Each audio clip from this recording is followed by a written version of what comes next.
अस्सलाम वालेकुम। आज की वीडियो में हम करेंगे एक्सरसाइज 1D। ये है जो mathematics book 2D2 seventh addition जो न्यू एडिशन आया उसकी एक्सरसाइज है ये। और इसका हम करेंगे जी क्वेश्चन नंबर 4 करेंगे, 5 और 6 इस वीडियो में। ठीक है, तो और अगर अभी तक आपने मेरा चैनल सब्सक्राइब नहीं किया तो उसको सब्सक्राइब कर दीजिए और बेल आइकन को लाजमी प्रेस कीजिएगा ताकि आपको न्यू आने वाली वीडियोस के बारे में पता चल सके। तो स्टार्ट करते हैं। हमारे पास है question number 4। If z is inversely proportional to cube root of x and z is equals to 5 when x is equals to 64, find the value of z when x is equals to 216। ठीक है, इसमें हमारे पास क्या given है कि z क्या है, हमारे पास इनवर्सली प्रोपोर्शनल है क्यूब रूट ऑफ x के, और z की वैल्यू क्या है हमारे पास 5 है। जब हमारे पास x क्या होगा 64। फाइंड करनी है हमने z की वैल्यू जबकि हमारे पास गिवन क्या है, x क्या है 216 है। तो सोल्यूशन स्टार्ट करते हैं। हम यहाँ पे लिख लेते हैं कि हमारे पास गिवन क्या है कि z क्या इनवर्सली प्रोपोर्शनल है क्यूब रूट ऑफ x के। तो हम यहाँ पे लिख देंगे since z is inversely proportional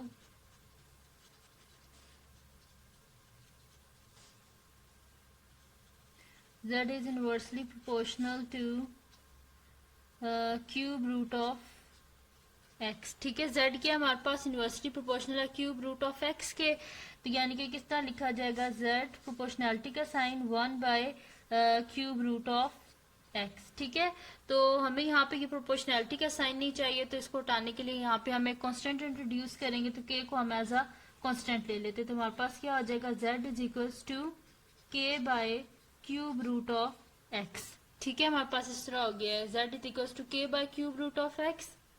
अब हम क्या कर लेते हैं कि जो हमारे पास गिवन है ना z और x की वैल्यूज, ये इसमें पुट करके ना, इस इक्वेशन में पुट करके वहां से हम k की वैल्यू को फाइंड आउट कर लेंगे।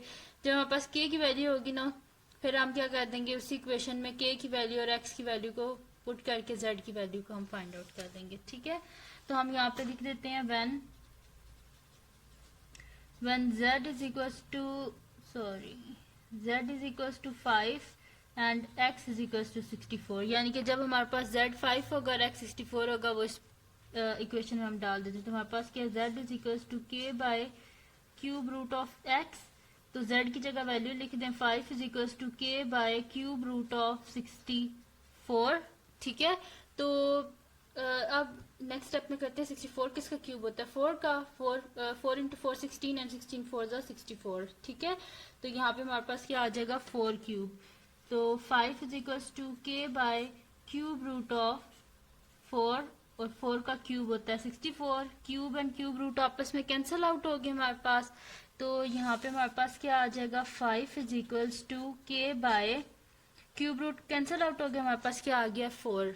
हमें किसकी वैल्यू चाहिए, k की वैल्यू चाहिए। बोथ साइड पे 4 से मल्टीप्लाई कर देंगे।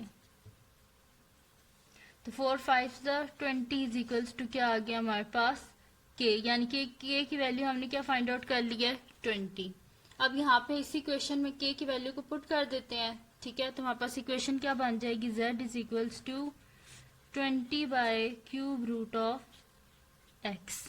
ठीक है, ये आ गया हमारे पास। अब हमें किसकी वैल्यू चाहिए, x की वैल्यू गिवन है, इसको यूज करके हमने किसकी वैल्यू फाइंड आउट करनी है, z की। तो x की वैल्यू यहाँ पे पुट कर देते हैं when x is equals to 216। तो z is equals to 20 divided by cube root of 216। तो z is equals to 20 divided by 216 किसका क्यूब होता है, हमारे पास 6 का क्यूब होता है। तो क्यूब रूट ऑफ 6, तो ये क्यूब और क्यूब रूट कैंसिल आउट हो गया, यानी कि दिस इम्प्लॉज हमारे पास क्या आ गया 20 डिवाइडेड बाय 6 आ गया। ठीक है, तो इसको हम क्या कर लेते हैं, डिवाइड कर लेते हैं। तो मैनुअली भी वैसे इजीली ही हमारे पास डिवाइड हो जाएगा, या इसको आगे भी अगर आप सिंपली कर लें, कैलकुलेटर से कर लेंगे, दूसरी तरह भी कर लें, इजी से ही हो जाएगा। तो मेरे पास अभी जगह नहीं है, जैसे कैलकुलेटर से कर दे। 20 डिवाइडेड बाय 6, तो ये मेरे पास आ रहा है जी 3.33 आ रहा है। ठीक है, कैलकुलेटर से क्या करते हैं, चलो मैं आपको इधर दूसरी तरह करके बता देती हूँ। ये हमारे पास क्या आ रहा है 20 डिवाइडेड बाय 6 है ना, तो 20 किसके टेबल में आता है, 2 के टेबल में, और 6 भी 2 के टेबल में ही आता है। तो divided by 2 divided by 2, this implies हमारे पास क्या आ जाएगा 2 10 ज़ा 20 एंड 2 3 ज़ा 6। ठीक है, ये आया हमारे पास। इसको हम यहाँ पे साइड पे ना डिवाइड कर लेते हैं हम। तो ये हमारे पास आ जाएगा जी 10 3 3 3 ज़ा 9, रिमाइंडर आ गया 1। तो 1 आ जाएगा हमारे पास न्यूमरेटर और ये हमारे पास साइड पे और ये डिनोमिनेटर। ठीक है, तो हमारे पास इसका आंसर क्या आ गया? दिस इम्प्लाइज आंसर आ गया जी हमारे पास 1 3/3। ठीक है, तो हमने फाइंड आउट कर लिया है z की वैल्यू जो कि हमारे पास क्या आई है 3 1/3। ठीक है, अब क्या कर लेते हैं जी, z की वैल्यू भी हमने फाइंड आउट करने के कंप्लीट हमने ये क्वेश्चन कर लिया है। अब हम क्या करते हैं, इसका नेक्स्ट क्वेश्चन करते हैं, यानी कि क्वेश्चन नंबर 5 करते हैं इसका। तो क्वेश्चन नंबर 5 है हमारे पास के if q square is inversely proportional to p plus 3 and q is equals to 5 when p is equals to 2, find करनी है वैल्यू ऑफ q जबकि p की वैल्यू क्या गिवन है 17। तो सोल्यूशन स्टार्ट करते हैं। यहाँ पे भी वैसे लिख लेते हैं हम कि हमारे पास गिवन क्या है कि q स्क्वायर क्या इनवर्सली प्रोपोर्शनल है p प्लस 3 के। तो हम यहाँ पे लिख देते हैं since q square is inversely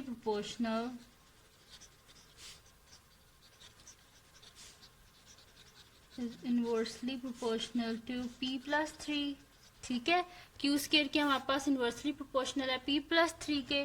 तो यानी कि हम किस तरह इसको लिखेंगे कि q square is inversely proportional to 1/p plus 3। यहाँ से हमने क्या करना है, प्रोपोर्शनलिटी के साइन को हटाना है। तो हम यहाँ पे k को इंट्रोड्यूस कराएंगे तो हमारे पास क्या हो जाएगा q square is equals to k/p plus 3। और तो लिख देते हैं जी k हमारे पास क्या है, k is the constant. k क्या जी हमारे पास एक कांस्टेंट है। ठीक है, वैसे मैं आपको बता रही हूँ अगर आपको ये स्टेप्स लंबे लगते हैं तो आप अगर डायरेक्ट ये भी लिखते ना q square is equals to k/p plus 3 तो भी ठीक है। ठीक है, ये मैं जस्ट आपको समझाने के लिए पीछे लिखती हूँ कि मैंने किस वजह से प्रोपोर्शनलिटी का साइन यहाँ पे लिखा है और किस वजह से k को लिखा है। ठीक है, अब हम क्या कर लेते हैं, k की वैल्यू को फाइंड आउट कर लेते हैं ये दो वैल्यूज को यूज करके। क्या हम लिख लेते हैं when q is equals to 5 and p is equals to 2। ठीक है, तो इनकी वैल्यूज को यहाँ पे हम पुट कर देते हैं। q की जगह लिखते हैं जी 5 square is equals to k हमें नहीं पता, डिवाइडेड बाय p की वैल्यू यहाँ पे लिख देते हैं 2 प्लस 3। ठीक है, तो 5 का स्क्वायर क्या हो जाएगा 25 is equals to k by 2 plus 3 क्या होता है हमारे पास 5 होता है। अब हमें किसकी वैल्यू चाहिए, k की वैल्यू चाहिए। बोथ साइड पे क्या कर देंगे 5 से मल्टीप्लाई कर देंगे, क्योंकि डिवाइड से डिनोमिनेटर से कोई चीज़ आपको खत्म करनी हो तो बोथ साइड पे उसी नंबर से मल्टीप्लाई कर दिया करें, और अगर न्यूमरेटर से कोई चीज़ खत्म करनी हो तो बोथ साइड पे उस नंबर से डिवाइड कर दिया करें। 5 और 5 कैंसिल आउट हो गए, 25 5 हमारे पास क्या होता है 125। तो k की वैल्यू क्या आ गई हमारे पास 125 आ गई जी हमारे पास।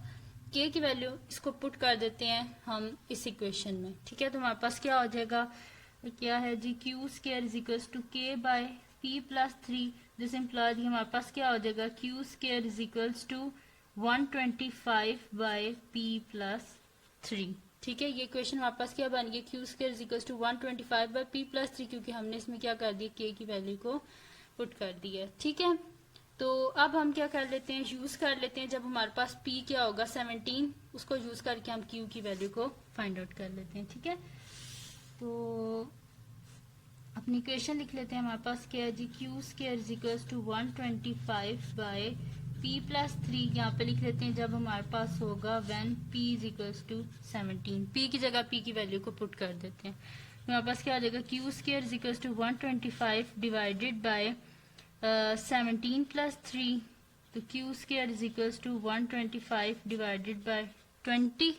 ठीक है, ये आ गया हमारे पास। अब ये दोनों किसके टेबल में आते हैं 5 के टेबल में आते हैं। पहले हम इनकी क्या कर लेते हैं, कटिंग कर लेते हैं। डिवाइडेड बाय 5 डिवाइडेड बाय 5, तो q square is equals to 525 सा 125 एंड 5 4 सा 20।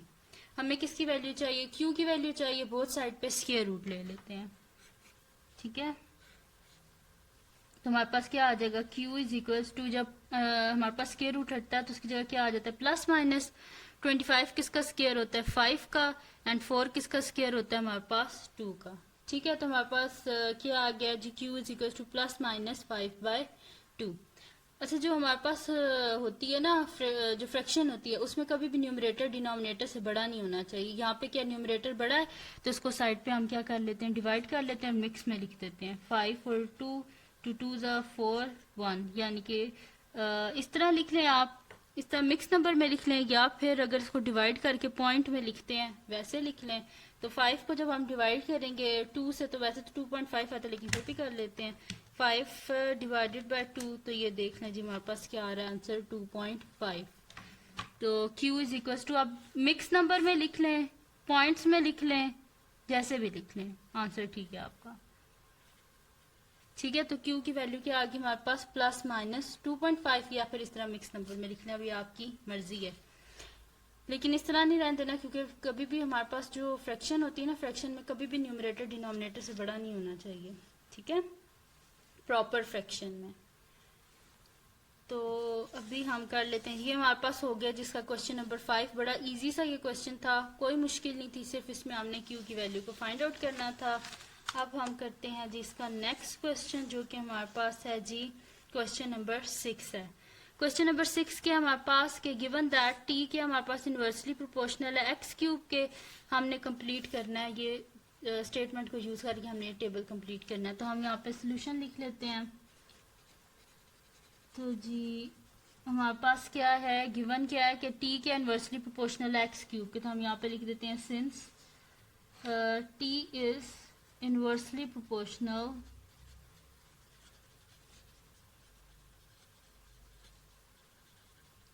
Since t is inversely proportional to s cube, यानी कि हमारे पास क्या हो जाएगा, टी प्रोपोर्शनैलिटी का साइन 1 बाय एस क्यूब। ठीक है, हमारे पास ये इस तरह आ जाएगा, क्योंकि अब यहाँ पे हम इस प्रोपोर्शनैलिटी के साइन को हटाने के लिए कांस्टेंट इंट्रोड्यूस करेंगे, तो के को हम एज अ कांस्टेंट ले लेते हैं। ठीक है, तो हमारे पास क्या हो गया, T is equal to k by s cube. अब हम देखते हैं कि जो हमारे पास गिवन टेबल है इसमें कहाँ पर एस और टी दोनों की वैल्यूज गिवन है, उनको यूज करके हम के की वैल्यू को फाइंड आउट कर लेंगे, फिर जो बाकी रिमेनिंग वैल्यूज है उनको हम इजीली फाइंड आउट कर लेंगे। तो वो ये है कि एस की 1 है और टी की 80 है, तो ये हम यूज कर लेते हैं, लिख लेते हैं यहाँ पे when s is equals to 1 and t is equals to 80। ठीक है, तो हमारे पास क्या हो जाएगा, 80 is equals to k bye 1 cube, तो 1 का क्यूब भी 1 ही होता है, यानी कि k की वैल्यू हमारे पास क्या आ गई है 80। ठीक है, k की वैल्यू हमने फाइंड आउट कर ली। अब इस इक्वेशन में k की वैल्यू को हम पुट कर देते हैं, तो हमारे पास इक्वेशन क्या है जी, t is equals to k by s cube, यानी कि हमारे पास हो जाएगा t is equals to 80 by s cube. ठीक है, ये आगे हमारे पास इक्वेशन आ गई है। अब इसमें हम क्या कर लेते हैं जी, ये वाली वैल्यूज यूज कर लेते हैं। पहले ऊपर वाले जो हमारे पास है ना बॉक्सेस, उनको फिल अप कर लेते हैं, फिर नीचे वाले बॉक्सेस को, यानी कि पहले हम टी की वैल्यूज को यूज करके एस की वैल्यूज को फाइंड आउट कर लेते हैं। तो हम यहाँ पे लिख लेते हैं जी when t is equals to 0.08, ये वाली वैल्यू यूज की और ये वाला फाइंड आउट कर लेंगे हम। ठीक है, तो हमारे पास गिवन क्या equation, t is equals to 80 by s cube, ये यूज कर लेते हैं, t is equals to 80 by s cube. ठीक है, तो t की वैल्यू यहाँ पे लिख लें 0.08 is equals to 80 by s cube. ठीक है, क्रॉस मल्टीप्लाई कर लें, क्योंकि हमें तो s की वैल्यू चाहिए ना, जिसके नीचे कुछ नहीं होता उसके नीचे डिनोमिनेटर में 1 होता है। ठीक है, ऐसे हो गया हमारे पास, क्रॉस मल्टीप्लाई कर लें तो हमारे पास क्या हो जाएगा 0.08 s cube is equals to 80। ठीक है, ये आ गया हमारे पास। अब हम क्या कर लेते हैं, इसका यहाँ पे पॉइंट खत्म कर देते हैं। जब इसका पॉइंट खत्म करेंगे 1 आ गया, 2 नंबर है पॉइंट के आगे, तो 2 0, यानी कि ये हमारे पास क्या आ गया 8 by 100 s cube is equals to 80। हमें किसकी वैल्यू चाहिए, एस की वैल्यू चाहिए, ये हमें साथ में नहीं चाहिए, 8 बाई 100 हमें नहीं चाहिए, तो बोथ साइड पे हम क्या मल्टीप्लाई कर देंगे इसके रेसिप्रोकल से, यानी कि हम इसे मल्टीप्लाई कर देंगे 100 बाई 8 मल्टीप्लाई बाय 100 बाई 8। अगर आप इक्वेशन की कोई भी चीज मल्टीप्लाई कर रहे हैं ना, तो दोनों साइड पे मल्टीप्लाई होती है, ऐसे नहीं हो सकता कि हम किसी एक साइड पे मल्टीप्लाई कर लें। ठीक है, तो ये हो गया हमारे पास। अब क्या कर लेते हैं हम, ये कटिंग होगी, ये भी कटिंग होगी, यानी कि एस क्यूब हमारे पास क्या आ गया, यहाँ से भी कटिंग कर लेते हैं। 8 वन ज़ा 8 एंड 8 10 ज़ा 80, तो 10 इंटू 1000 क्या 10 इंटू 100 क्या हो जाएगा हमारे पास 1000। हमें किसकी वैल्यू चाहिए, एस की वैल्यू चाहिए। बोथ साइड पे क्यूब रूट ले लेते हैं, ठीक है। क्यूब और क्यूब रूट कट गया। एस इज इक्वल टू 1000 किसका क्यूब होता है हमारे पास, 10 का क्यूब। तो यहाँ पे लिख देते हैं cube root of 10 cube. Cube और क्यूब रूट कट के, यानी कि एस की वैल्यू क्या आ गई हमारे पास 10। यानी कि जब हमारे पास होगी ना वैल्यू टी की 0.08 और हमारे पास ये रिलेशन होगा, तो हमारे पास एस की वैल्यू क्या आएगी 10। तो अब हम क्या कर लेते हैं कि अपना जो टेबल है उसमें हम लिख लेते हैं कि हमारे पास जो एस की वैल्यू आई है, तो वो यहाँ पे हम लिख लेते हैं 10, ठीक है। तो वो मैंने वैल्यू लिख दी है कि जब हमारे पास टी 0.08 होगा तो एस क्या होगा हमारे पास 10। अब इसकी बाकी वैल्यूज को भी हम फाइंड आउट कर लेते हैं। तो अब हम लिख लेते हैं कि when t is equals to 0.01, यहाँ पे लिख लेते हैं when t is equals to 0.01। तो गिवन क्या है हमारे पास जो हमने फाइंड आउट किया equation, t is equals to k by s cube, ठीक है। t की जगह उसकी वैल्यू लिख देते हैं। सॉरी, k की वैल्यू तो मैंने लिखी ही नहीं। k की वैल्यू क्या आई थी हमारे पास 80 आई थी, यहाँ पे हमने 80 लिखना है। तो t is equals to 80 by s cube है हमारे पास, ठीक है। तो t की जगह वैल्यू लिख देते हैं उसकी 0.01 is equals to 80 by s cube. तो यहाँ पे हम क्या कर लेते हैं, क्रॉस मल्टीप्लाई कर लेते हैं। तो हमारे पास क्या हो जाएगा कि 0.01 s cube is equals to 80 को जब हम 1 से मल्टीप्लाई करेंगे तो हमारे पास क्या आ जाएगा 80 ही आ जाएगा, ठीक है। तो अब हम क्या कर लेते हैं कि इसका पॉइंट यहाँ से रिमूव कर देते हैं। देखिए, आप कैलकुलेटर के बगैर भी पॉइंट्स वाले जो क्वेश्चन हैं उनको आप सॉल्व कर सकते हैं। बस इस तरह किया करें कि पॉइंट के नीचे 1 लगाएं, आगे जितने नंबर हैं उतने 0। तो ये हमारे पास क्या हो जाएगा 1/100 s cube is equals to 80। हमें किसकी वैल्यू चाहिए, एस की वैल्यू चाहिए। ये हमें 1/100 नहीं चाहिए, तो बोथ साइड पे हम किससे मल्टीप्लाई कर देंगे 100/1 से, ठीक। या 100/1 से ना करें, बोथ साइड पे 100 से बस आप मल्टीप्लाई कर दें, ठीक है। तो 100 और 100 cancel out. S cube is equal to जब हम 80 को 100 से मल्टीप्लाई करेंगे तो हमारे पास क्या आ जाएगा 8000, ठीक है। अब हमें किसकी वैल्यू चाहिए, एस की वैल्यू चाहिए। बोथ साइड पे क्यूब रूट ले लेते हैं, ठीक है। तो क्यूब और cube root cancel out. S is equal to देखें 8 है, यहाँ से आप अंदाजा लगाएं कि 8 है, तो 8 किसका क्यूब होता है हमारे पास 2 का क्यूब होता है। और ये क्या लिखा हुआ है 1000, तो 1000 किसका क्यूब होता है 10 का, तो 2 इंटू 10 क्या हो जाएगा 20। तो इस तरह आप कर लिया करें क्यूब रूट ऑफ, यहाँ पे क्या हो जाएगा 20 का क्यूब, ठीक है। क्यूब और क्यूब रूट कैंसल आउट, यानी कि एस की वैल्यू क्या आ गई हमारे पास 20। जब हमारे पास t की वैल्यू होगी 0.01 तो हमारे पास s की वैल्यू क्या आ जाएगी 20। तो इसको हम टेबल में पुट कर देते हैं वैल्यू को। यहाँ पे आ गया जी हमारे पास 20, ठीक है। ये मैंने टेबल में भी लिख दिया 20। अब ये जो दो बॉक्सेस हैं इनको भी फिलअप कर लेते हैं। तो जी हम यहाँ पे लिख लेते हैं। अब हम s की वैल्यूज को यूज कर लेते हैं when s is equals to 2, ठीक है। तो हमारे पास गिवन क्या equation t is equals to 80 by s cube. तो s की जगह s की वैल्यू को लिख लेते हैं t is equals to 80 by 2 cube. तो t is equals to 80 by 2 का क्यूब क्या होता है 8, तो 8 10 80, तो t इज इक्वल्स टू क्या आ गया हमारे पास 10। यानी कि जब हमारे पास s2 होगा तो t की वैल्यू क्या आ गई हमारे पास 10। इसको टेबल में लिख लेते हैं, ठीक है। t की वैल्यू को हमने लिख लिया 10 आ गई हमारे पास। अब s की वैल्यू 4 यूज करते हैं और इसको देखते हैं हमारे पास t की वैल्यू क्या आएगी। तो हम यहाँ पे लिख लेते हैं G when s is equals to 4, given क्या हमारे पास इक्वेशन ये, इसको यूज कर लेते हैं t is equals to 80 by s cube, यानी कि t is equals to 80 divided by 4 cube. तो 4 का क्यूब हमारे पास क्या होता है 64 होता है। तो t is equals to 80 divided by 64 ठीक है, तो 80 को 64 से हम डिवाइड कर लेते हैं। वैसे तो साइड पे भी कर लेते, चले आज इसी तरह कर लेते हैं कैलकुलेटर के बगैर। 80 एंड 64, 64 वन सा 64, 10 में से 4 गए हमारे पास कितने बचे 6, एंड 7 में से 1 गए हमारे पास 7 में 6 गए तो 1। तो अब 64 बड़ा है और 16 छोटा है, पॉइंट लगा लेते हैं। 160 हो गया हमारे पास, तो 64 टू ज़ा हमारे पास होते हैं 4 टू ज़ा 8 और 128।